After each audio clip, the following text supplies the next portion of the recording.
पंचांग के अनुसार इस वर्ष भगवान श्री कृष्ण जन्माष्टमी का त्योहार 26 अगस्त को मनाया जाएगा।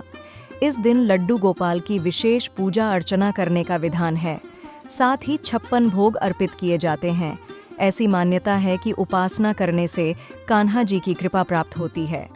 चलिए जानते हैं भगवान श्री कृष्ण का अवतरण कैसे हुआ। धार्मिक मान्यता के अनुसार भाद्रपद माह के कृष्ण पक्ष की अष्टमी तिथि को भगवान श्री कृष्ण का अवतरण हुआ था। इसलिए भाद्रपद के महीने में जन्माष्टमी का पर्व बेहद उत्साह के साथ मनाया जाता है। अगर आप इस शुभ अवसर पर लड्डू गोपाल का आशीर्वाद प्राप्त करना चाहते हैं तो पूजा के दौरान जन्माष्टमी व्रत कथा का पाठ जरूर करें। इससे साधक की सभी मुरादें पूरी होती हैं। जन्माष्टमी व्रत कथा। पौराणिक कथा के अनुसार द्वापर युग में मथुरा में कंस नाम का राजा अधिक अत्याचारी शासन किया करता था। इससे ब्रजवासी परेशान हो गए थे। राजा अपनी बहन को अधिक प्यार किया करता था।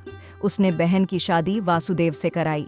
जिस समय वो देवकी और वासुदेव को उनके राज्य लेकर जा रहे थे तो उस दौरान आकाशवाणी हुई, हे कंस, तू अपनी बहन को ससुराल छोड़ने के लिए जा रहा है। उसके गर्भ से पैदा होने वाली 8वीं संतान तेरी मौत की वजह बनेगी। यह सुनकर कंस को क्रोध आया और वसुदेव को मारने बढ़ा। ऐसे में देवकी ने अपने पति को बचाने के लिए कंस से कहा कि जो भी संतान जन्म लेगी मैं उसे आपको सौंप दूंगी।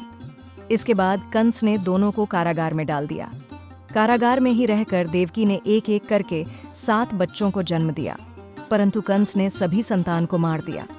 योगमाया ने 7वीं संतान को संकर्षित कर माता रोहिणी के गर्भ में पहुंचा दिया था। इसके पश्चात माता देवकी ने 8वीं संतान को जन्म दिया।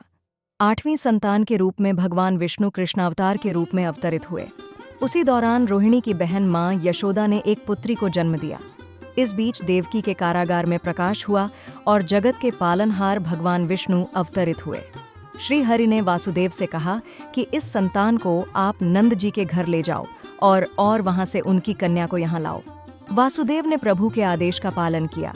नंद जी के यहाँ से उनकी नवजात कन्या को लेकर वापस आ गए।